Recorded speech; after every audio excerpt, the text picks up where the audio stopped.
وخت نوټیفیکیشن راغلی هغې خلاف یو چارج لګېدلی دی او هغه چارج دا دی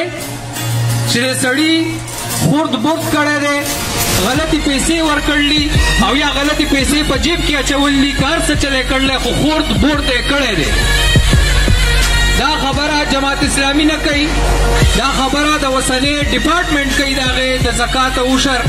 چېرې دې سړي غلا کړې ده د دغه سړي خلاف مونږ ټیک ټاک د وسني حکومت وخت هم وایو چېرې د دې سړي خلاف د کاروایي وشي دا سړی داسې آزاد ولې ګرځي نیب خو دلته نن سبا ګرځي